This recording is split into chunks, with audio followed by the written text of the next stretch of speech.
Duty నుంచి వస్తుంటే నైట్లో మిడ్ నైట్లో జరిగింది. ఏదైనా కారు గుద్దిందో తెలీదు, ఈయన పడ్డాడో కూడా తెలీదు. ఆయన కోమాలు ఉన్నాడు. ఎవరో మాకు ఫోన్ చేస్తే తప్ప మాకు తెలియలేదు.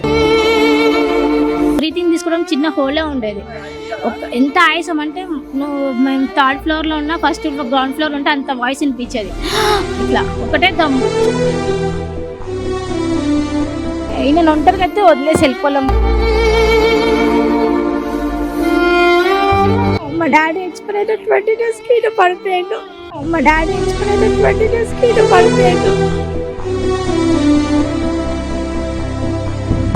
కొంచెం ఎవరైనా ఫైనాన్షియల్గా కొంచెం హెల్ప్ చేస్తే బాగుంటుంది అనుకుంటున్నాను. ఎందుకంటే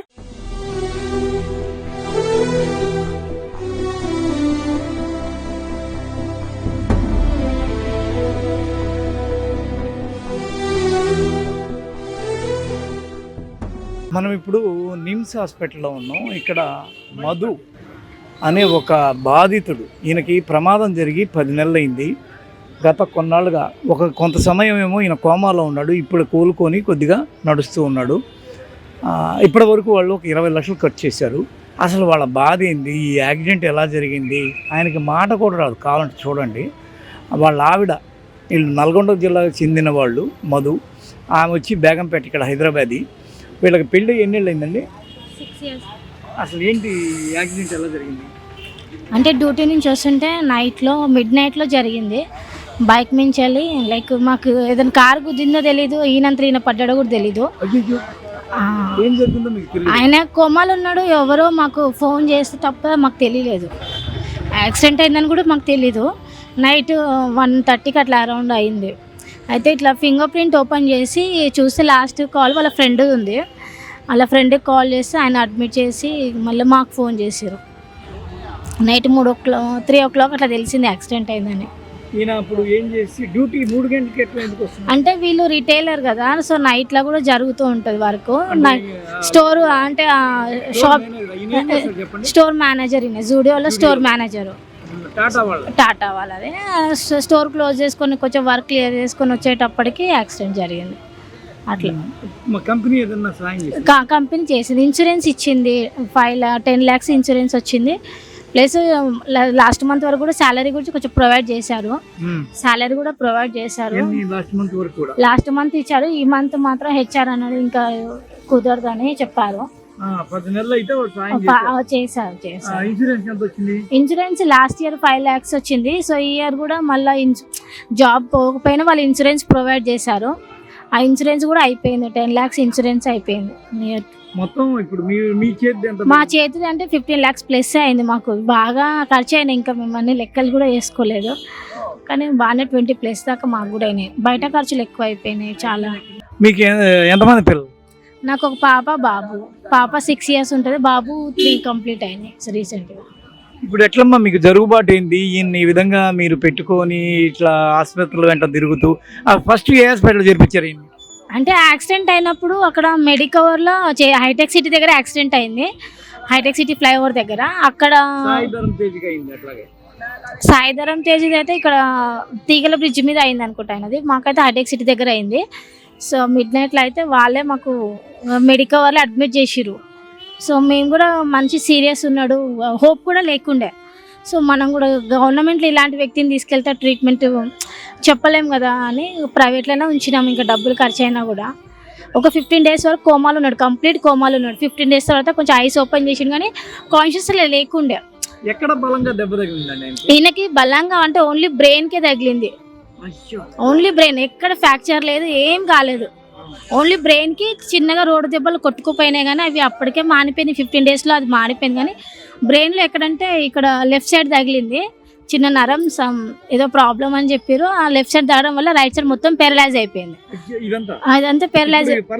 ఇప్పుడు రోజు ఫిజియోథెరపీ చేపిస్తాం సార్. రైట్ సైడ్ పెరలైజ్ అయిపోయింది. 2 months మేము రిహాబ్లో ఉన్నాము. 2 months ఇక్కడ గచ్చిపూలి దగ్గర ఉచ్ఛ్వాస అని 2 months పెట్టాము అక్కడ. అంటే ఇట్లా ట్రైకస్టమీ పెట్టుకొని మళ్ళీ కాన్షియస్ లేడు వ్యక్తిని మనము ఇన్ని రోజులు ఎఫర్ట్ చేయలేము హాస్పిటల్ అని చెప్పి రియాబ్లో వాళ్ళే ప్రొవైడ్ చెప్పారనమాట. డాక్టర్ చెప్పారు రియాబ్ తీసుకెళ్తే వాళ్ళు ఇంప్రూవ్మెంట్ ఉంటుంది, రికవరీ తొందరగా ఉంటారు, ఫిజియోథెరపీ అవన్నీ చేపిస్తారంటే సో అట్లా అని వెళ్ళినాము.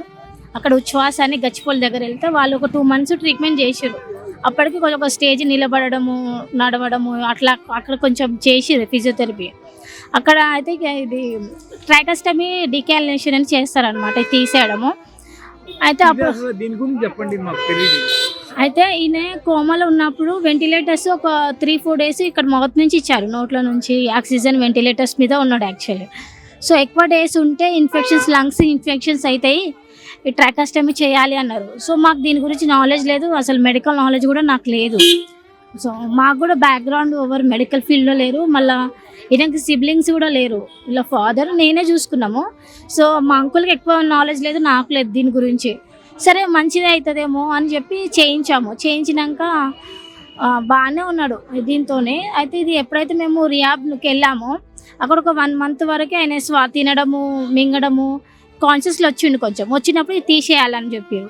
అప్పుడు తీసేద్దామని లోపు ఈయనకి మాట రావట్లేదు, తీసేసిన మాట వస్తలేదు, బ్రీతింగ్ ప్రాబ్లం అవుతుంది. అయితే అట్లా ఎందుకు అవుతుందని చెక్ చేస్తే లోపల కండ పెరిగింది అని చెప్పారు. ఆ కండకి మాకు అక్కడ ఉన్న ఫిజిషియన్ డాక్టర్ ఏం చేశారంటే పక్కనే కేర్ హాస్పిటల్ ఉంది, ఒకసారి కేర్లో చూపించండి అంటే అక్కడ పల్మనాలజిస్ట్ని కలిసాము. ఆయన టిష్యూ క్లియర్ చేసి స్టంట్ వేసిండు. స్టంట్ వేసి ఒక 1 month వరకు స్టంట్ మీద ఉన్నాడు. ఇట్లనే ఇట్లా బయటికి కూడా క్యాప్ లాగా ఉంటుంది. సో ఇక్కడ నుంచే మన సెక్షన్ అని ఒకటి ఉంటుంది, మన కఫం ఉమ్మేయడం అన్ని ఇక్కడ నుంచి వస్తుంది అనమాట. ఇప్పుడు కూడా ఇంట్లో మిషన్ ఉంటుంది, నాకు సెక్షన్ చేసే మిషన్ ఉంటుంది. సో అట్లా మేము ఒక 1 month అట్లా ఉంచి ఇంటికి తీసుకొచ్చాము. బాగానే ఉన్నాడు. స్టంట్ తీసేసారు కూడా. స్టంట్ తీసిన ఒక 10 days వరకు బాగున్నాడు. స్టెంట్ తీసిన 10 days తర్వాత మళ్ళీ ఫుల్ బ్రీతింగ్ ఇష్యూ అయిపోయింది. ఒక డైలీ ఆ కండ మొత్తం ఇట్లా పెరుగుకుంటూ వచ్చి మొత్తం మన పిన్ హోల్ అంత సైజులోనే ఉండిపోయింది హోలు, ఓన్లీ బ్రీతింగ్కి. మన పావుల బిల్ల అంతా మధ్యలో చిన్న హోల్ ఉంది, మన థ్రెడ్లో మనం పెడతాం కదా నీడిల్స్, అంత హోల్ నుంచి లోపల ఉంది. మొత్తం అంతా కండ పెరిగింది అనమాట. వన్స్ ఇది ఆపరేషన్ చేసి స్టంట్ వేసిరు. స్టంట్ ఒక 1 month ఉంచిరు, బాగానే ఉంది. ఎక్స్రే తీసిరు, స్కాన్ చేసిరు, అంతా బాగానే ఉంది, ఇంకా రాదేమో అనుకొని తీసేసారు డాక్టర్స్. తీసిన ఒక 10 daysకి మళ్ళీ టిష్యూ ఫామ్ అయిపోయింది. అయితే అది ఒక 15 daysలో ఎంత పెరిగిందంటే మొత్తం చిన్నగా హోల్, బ్రీతింగ్ తీసుకోవడానికి చిన్న హోలే ఉండేది. ఎంత ఆయాసం అంటే మేము 3rd floorలో ఉన్నా, 1st floor గ్రౌండ్ ఫ్లోర్ ఉంటే అంత వాయిస్ వినిపించేది. ఇట్లా ఒకటే దమ్ము, చాలా దమ్ము వచ్చింది. ఇది జనవరిలో జరిగింది ఇది మొత్తం. అయితే మళ్ళీ ఎమర్జెన్సీకి కిమ్స్కి వెళ్ళాము. కిమ్స్లో ఆ డాక్టర్ ENT డాక్టర్నే కలిసాము. ఆ మేడం చేసి ట్రీట్మెంట్ చేసేసింది. అంటే ఎమర్జెన్సీలో జాయిన్ అయితే టిష్యూ చాలా పెరిగింది, మాకు చూపించింది కూడా. ఇంత పిన్ హోలే మందం ఉందమ్మా, ఇంకా కొంచెం లేట్ చేస్తే మనిషి మనకి చెప్పలేము ఏం జరిగేదో, ఇది చిన్న హోల్తో బ్యాక్ వచ్చిండని చెప్పింది. ఆమె టిష్యూ క్లియర్ చేసింది. ఆవిడ ఏదైతే పార్ట్ వస్తుందో, ఏదైతే పార్ట్ పెరిగిందో పార్ట్ కట్ చేసి స్టిచ్ చేసి మళ్ళీ స్టంట్ వేసింది. స్టంట్ వేసిన ఆమె కూడా ఒక 1 month స్టంట్ ఉంచింది, సేమ్ ప్రాసెస్. 1 month ఉంచి చెకప్, మధ్యలో చెకప్కి వెళ్ళాము, బాగానే ఉందని చెప్పి ఆమె కూడా స్టంట్ తీసింది. ఒక 1.5 month వరకు స్టంట్ తీసేసింది. స్టంట్ తీసిన తర్వాత ఆమెకి చిన్న డౌట్ ఉండే, మళ్ళీ చిన్న కురుకులాగా, చిన్న పులిపిరిలాగా వచ్చినట్టు అనిపించింది ఆమెకి. ఎందుకైనా బెటరు అని చెప్పి ఆమె ఏం చేసిందంటే వెంటనే క్లోజ్ చేయకుండా మళ్ళీ ఇదే ట్యూబ్ వేసింది. పెరుగుతుందా అది లేదా, పెరిగితే మళ్ళీ సేమ్ మళ్ళీ రిపీట్ అవుతుంది అని చెప్పి ఈ సైజ్ వేసింది. ఇది ట్రైకాస్టమీ చేసింది. ఇది చేసిన ఒక 2-3 weeks మంచిగా ఉన్నాడు, వాయిస్ వచ్చింది, బాగున్న, టిష్యూ ఏం పెరగలేదు 15 daysలో. అయితే అక్కడ డాక్టర్ ఏమనుకున్నారంటే బాగానే ఉంది కదా అని చెప్పి ఇందులోనే ఇంకా చిన్న సైజు ఉంటుంది అనమాట. అంటే తీసేయాలంటే చిన్న సైజు నుంచి పెద్ద సైజు నుంచి చిన్న సైజు వేస్తారు. సో అది 5 ఇది 6 నెంబర్ ట్రైకాస్టమీ, 5.5 వేస్తే కొంచెం తీసేసిన, ఆల్మోస్ట్ తీయొచ్చు ఇంకా పెరగకపోతే అని చెప్పి ఆమె ఆ ఉద్దేశంతో వేసింది. అది వేసినాక ఏమైందంటే ఈయనకి మళ్ళీ టిష్యూ ఫామ్ అవ్వడం స్టార్ట్ అయిపోయింది. మళ్ళీ టిష్యూ పెరిగింది, మళ్ళీ వాయిస్ రాలేదు. అయ్యా సరే మేము అనుకున్నాము, సరే ఇప్పుడు మీకు ఒక్క యాక్సిడెంట్కి 3 దెబ్బలు, 4 దెబ్బలు మల్టిపుల్. పక్కేమో మీ ఆదాయం వనరు పడిపోయింది, రెండో పక్కేమో ఈయనకి మాట పడిపోయింది, మాట లేదు, ఫైనాన్షియల్ గా చాలా దారుణమైన పరిస్థితి. ఒక 20 లక్షల వరకు లాస్ అయ్యారు. మళ్ళీ శాలరీ, మళ్ళీ ఫ్యూచర్, 2 కిడ్స్ ఉన్నారు, ఫ్యూచర్ ఏమవుతుంది అనేది విపరీతమైన బాధ, మీరు చెప్పుకోలేకపోతున్నారు. మీరేం చదివారు? నేను ఇంటర్ చేశాను. ఇంటర్ మీరు ఏదన్నా జాబ్కి ఏమన్నా ప్రయత్నం దీని చుట్టూ తిరగడమే సరిపోతుంది? నేను అంటే కిడ్స్ ఉన్నారు కాబట్టి ఏం జాబ్ చేయలేదు. ఇంకా ఈయన కొంచెం క్యూర్ అయితే నేను జాబ్ స్టార్ట్ చేయాలి. ఇంకా ఇప్పుడు మీ మీద ఆధారపడిందమ్మా? అంటే ఇప్పటివరకు అయితే నేను జాబ్ చేయలేదు. అంటే బిఫోర్ మ్యారేజ్ చేశాను, బట్ ఆఫ్టర్ మ్యారేజ్ ఏం చేయలేదు. ఇంకా ఈయన రికవర్ అయితే నేను జాబ్కి వెళ్తాను. పిల్లల్ని మీ మీద ఇప్పుడు ఈ కుటుంబం ఆధారపడింది. మీ ఫ్యామిలీ బ్యాక్గ్రౌండ్ ఏంటి? అంటే మేము 4 sisters ఉన్నాము. సో మా డాడీ ఎక్స్పైర్ అయితే 20 daysకి ఇటు పడిపోయాడు.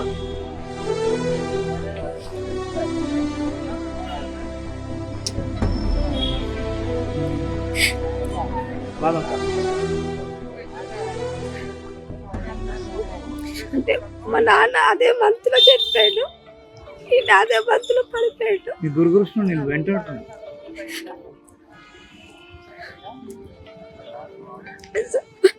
మా వాళ్ళు కూడా కొంచెం పూర్ ఫ్యామిలీ, పెద్దగా సపోర్టింగ్ ఏం లేదు. 4 sisters.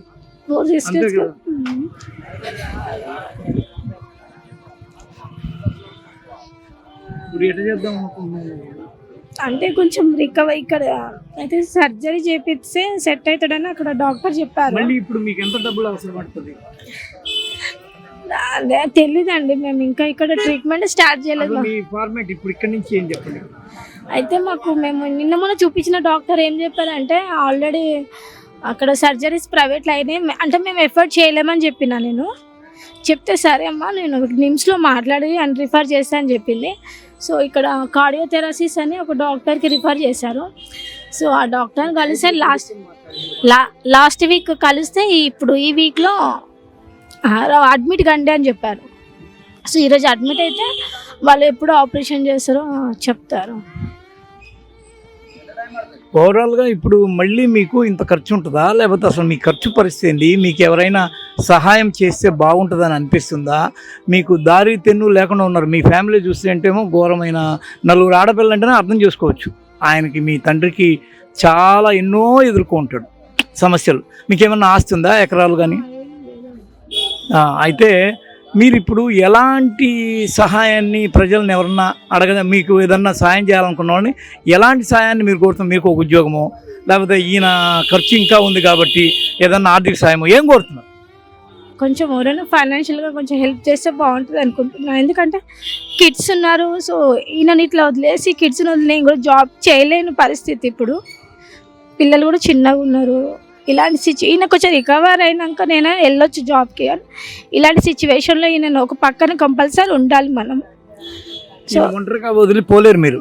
ఎందుకంటే ఈయనకి ఒక్కోసారి ఇక్కడ బ్రీతింగ్ ఇష్యూ అవుతుంది. సెక్షన్ ఇట్లా ఇక్కడ నుంచి కఫం వస్తుంది, అది బాగా తెమ్మడలాగా గట్టిగా అయిపోయి బ్రీతింగ్ ప్రాబ్లం అవుతుంది. ఇక్కడ నుంచి మిషన్తోనే సెక్షన్ తీయాలి ఇక్కడ నుంచి. సో అట్లానే ఈయన ఒంటరిగా అయితే వదిలేసి వెళ్ళిపోలేము. ఎందుకంటే వాకింగ్ రాదు, టాకింగ్ లేదు.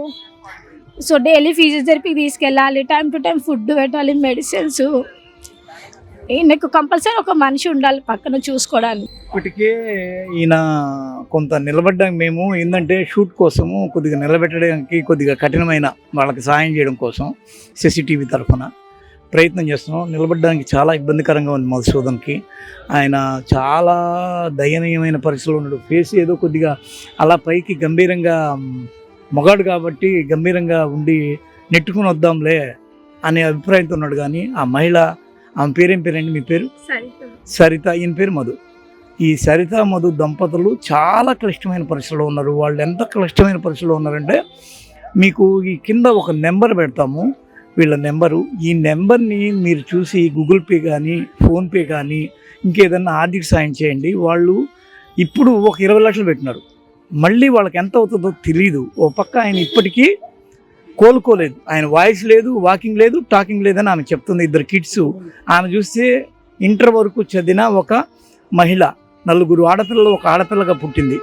వీళ్ళకి మీరు ఏదైనా సాయం చేస్తే చేయండి. ఎందుకంటే వీళ్ళ కథ విన్న వాళ్ళు ఎవరికైనా సరే కన్నీటి పర్యంతం కాక తప్పదు.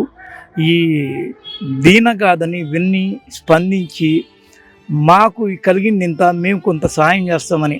ఈమెది నల్గొండ జిల్లా. మీదేందండి?